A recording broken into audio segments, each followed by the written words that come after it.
A identidade digital, ela tem que ser pensada pelo que a gente chama de Good ID, ou uma boa identidade, que são 3 pilares. A primeira é que ela tem que ser útil. Você tem que ser capaz de utilizar a sua identidade para se autenticar, para você dizer que você é você junto ao governo e também ao setor privado. De que adianta ter uma RG no bolso se você, toda vez que quer falar com o governo, tem que ir pessoalmente dizer que você é você.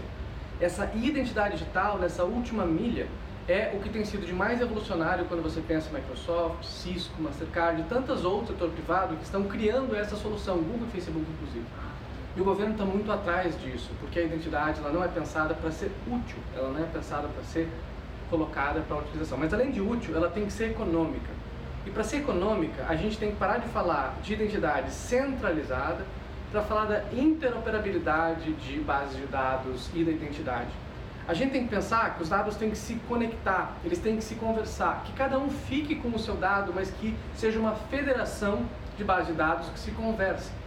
Toda vez que a gente fala em blockchain, a gente fala de uma tecnologia que permite seja feita, e o login cidadão, por exemplo, é um dos casos que permitem isso daí ser feito. Por que isso é econômico?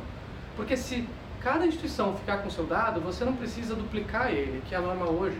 Você também está mais protegido para a segurança, porque os vazamentos são menos.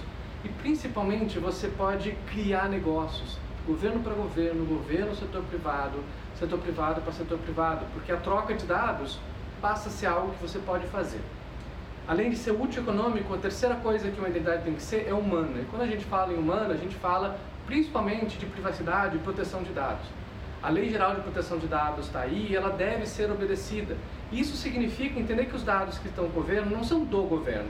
O governo tem a posse deles, a guarda, o governo está com os dados que são do cidadão. E aí é pensar de que o cidadão ele tem que ser autônomo, ele tem que ser soberania nos seus dados. É claro que o governo pode manipular esses dados, mas ele tem que pensar em consentimento, a gente tem que pensar qual o princípio de tratamento desse dado, para que minimizar os dados que a gente coleta. Então, se a gente pensa em dados que sejam úteis, ou seja, permite você utilizar, econômicos, interoperabilidade, e se a gente pensa deles humanos com proteção de dados, aí a gente tem um bom framework, um bom processo de proteção de dados.